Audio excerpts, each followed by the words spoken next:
আমি নিজে প্রেগনেন্ট, আমার উপরে আঘাত এসেছে। সে ফেসিবাদের পরে সে একজন জনগণের সরকার এসেছে। আমাদের দায়বদ্ধতা কার হাতে? একটা মেয়ে যদি মারা যায় কে নেবে এই দায়বদ্ধতা? সরকার নিবে? ডক্টর ইউনূস সরকার কি নিবে? হামলা হয়েছে, আমি নিজেই আঘাতপ্রাপ্ত হয়েছি। আমার সহ আরও 5 জনের উপরে আঘাত হয়েছে। তাদের একজনের হাত ভেঙে গেছে, পা ভেঙে গেছে, একজন স্পটেই অজ্ঞান হয়ে গেছে, একজনকে হাসপাতালে ভর্তি করানো হয়েছে।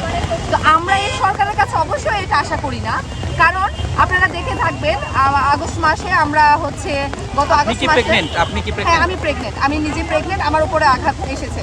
তো আমি গতবারও আমি নিজে প্রতিনিধি 3 জন প্রতিনিধির মধ্যে ডক্টর ইউনূস স্যারের বাসভবনে আমি গিয়েছিলাম। হ্যাঁ, যমুনার সামনে আমরা নিজেরাই আন্দোলন করেছিলাম, তখনও সেম দাবি ছিল। তারপরে আমি নিজে গিয়েছিলাম, কিন্তু আমাদেরকে ওইখানে সান্ত্বনার বাণী শোনানো হয়েছে যে ঠিক আছে দেখি কি করা যায়। কিন্তু এখনও যদি সেম কেসটাই করানো হয়, 5 জন প্রতিনিধি নেওয়া হয়েছে, এখন যদি আমাদেরকে এই অবস্থা করা হয়, তাহলে এই মেয়েগুলো আমার সহ এই মেয়েগুলোর দায়বদ্ধতা কে নিবে? কে আঘাতের নিবে বলেন? আজকে আমি এই অবস্থায় রাস্তায় আপনারা বলবেন যে কেন এই অবস্থায় রাস্তায় আসছেন। আপনারা চিন্তা করেন যে কি কারণে এই অবস্থায় রাস্তায় আসছি। আমার আরও 2টা বাচ্চা আছে, ওদেরকে বাসায় রেখে আমি এই অবস্থায় রাস্তায় নেমেছি। তার কারণ কি? পেটের দায়।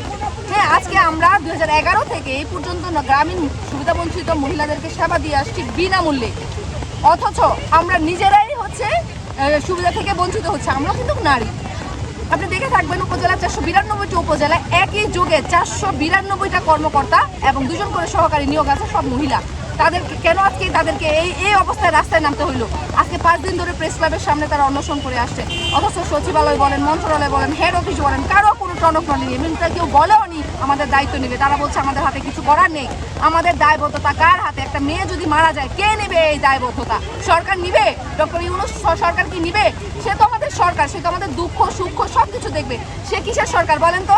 সে ফেসিবাদের পরে সে একজন জনগণের সরকার এসেছে, যে সরকার জনগণের কথা চিন্তা করবে, অথচ সেই সরকারের রাস্তায়, সেই সরকারের ঘরের সামনে এসে আমরা বসে আছি।